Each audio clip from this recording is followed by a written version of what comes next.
Hi friends, how are you? A very good morning. So today is 17th April. चलिए देखते हैं आज क्या था। एक तो पेज वन पे था, थोड़ा सा एक स्टडी है। ये हम ऑलरेडी वैसे भी डिस्कस कर चुके हैं, the effects of pandemic on the girls lives. But फिर भी आया था दोबारा। अब ये थोड़ा सा सर्वे से पता चला है, तो आप थोड़ा लिख सकते हैं कि गर्ल्स की लाइफ्स पे ये this is for for mens. तो उसमें क्या हुआ है, एक तो इंक्रीज प्रेशर हुआ है उनके ऊपर कि शादी कर लो। Longer hours they have to spend now on household chores. और स्कूल एजुकेशन के लिए भी उनके पास, आपको पता होगा कि देखिए, कंप्यूटर या मोबाइल कुछ तो चाहिए, इंटरनेट फैसिलिटी चाहिए। तो दे लैक टूल्स। और जेंडर बेस्ड वायलेंस भी हुआ है। तो ये चार पांच पॉइंट्स आप मेंशन कर सकते हैं। वैसे हमने देखा था, पहले भी एक आर्टिकल आया था, याद होगा, एडिटोरियल पे। तो वी हैव ऑलरेडी डिस्कस कि गर्ल्स की लाइफ पे, स्टूडेंट्स की लाइफ पे क्या अफेक्ट पड़ा है पेंडेमिक का। बट ये आया था तो मैंने सोचा चलिए आपको ब्रश अप करा देता हूँ। उसके बाद एक एडिटोरियल पे था। एक तो आपने देखा होगा उसका अफगानिस्तान के पे ट्रूप्स निकालने का लेके बहुत चल रहा है। उसको इतना देखने की जरूरत नहीं है, it is not so important. रोज रोज रोज रोज वो तो अपडेट देते रहते हैं टू फिल देयर न्यूज़पेपर। इसको आप डेली मत पढ़िएगा।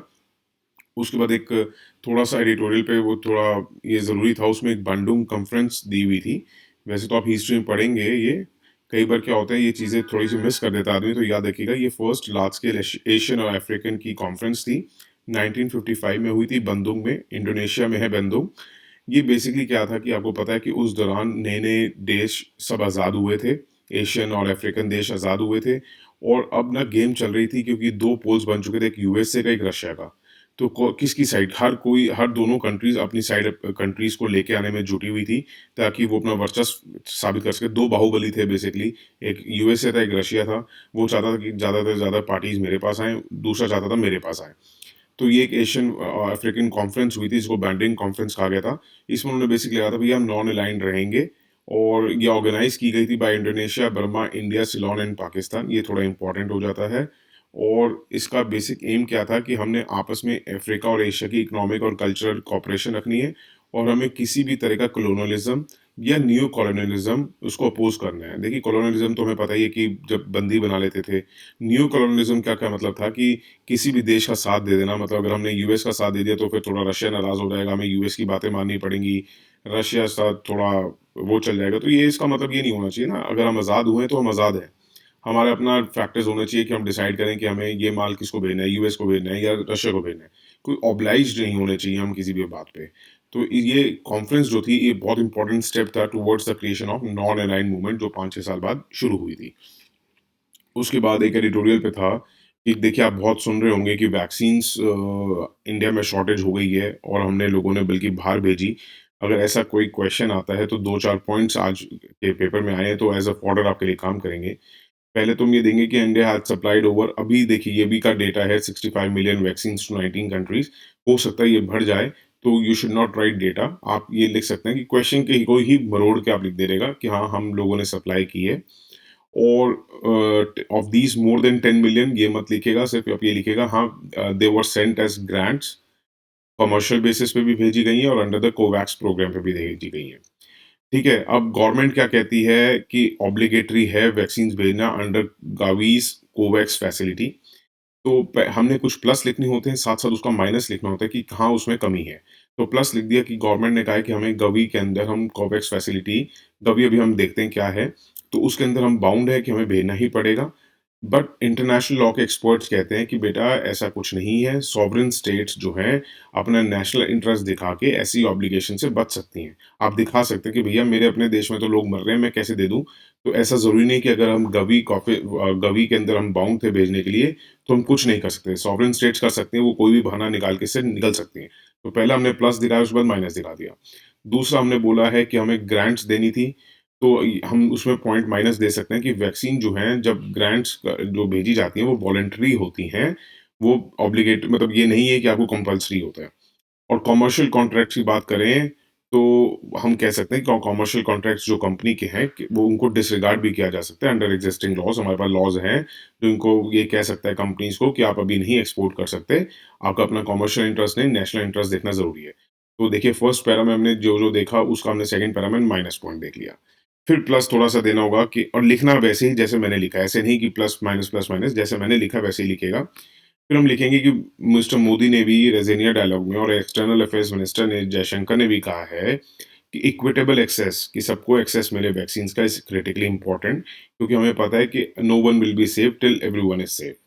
फिर उसके बाद हम ये कह सकते हैं कि इंडिया को एक विशेस टू सिग्नल कि हम एक रिस्पॉन्सिबल ग्लोबल पावर हैं, जो सिर्फ अपने बारे में नहीं सोचती, सेल्फ ऑब्सेस्ड नहीं है हम लोग सबका सोचते हैं।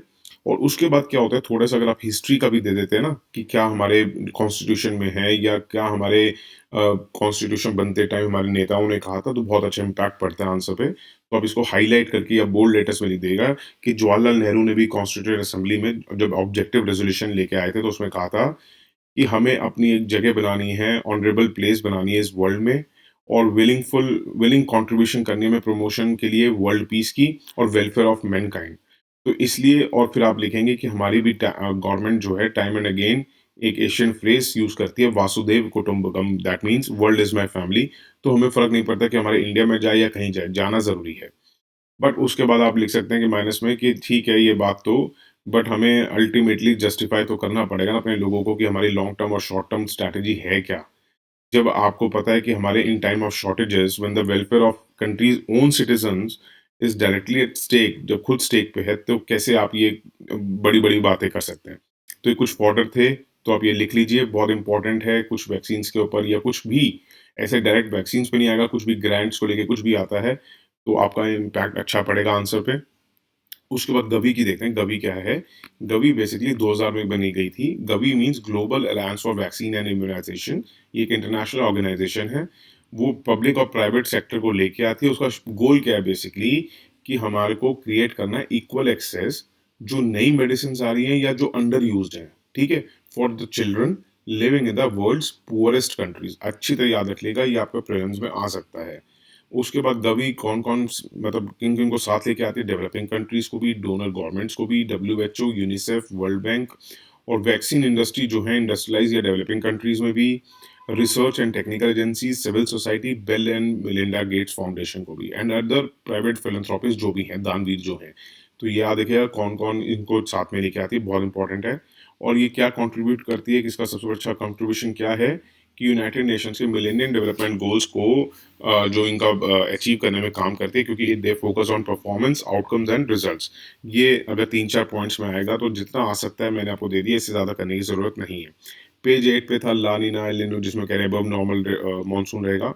हर बार देखिए, हर बार वो आती है, सर्वे आता है, ऐसा करने की जरूरत नहीं है। ला नीना एल नीनो आप लोग जब अपना ज्योग्राफी में बेसिक्स में पढ़ेंगे वो ही करिएगा, इससे ज़्यादा करने की ज़रूरत नहीं है। पेज 13 पे था, हम ऑलरेडी वैसे डिस्कस कर चुके हैं कि क्या कॉन्ट्रैक्ट में था क्या नहीं, बट देख लेते हैं, फिर भी आया है। तो 60% आपको पता है ईरान के वो बता रहे हैं कि एनरिच करना शुरू कर दिया है।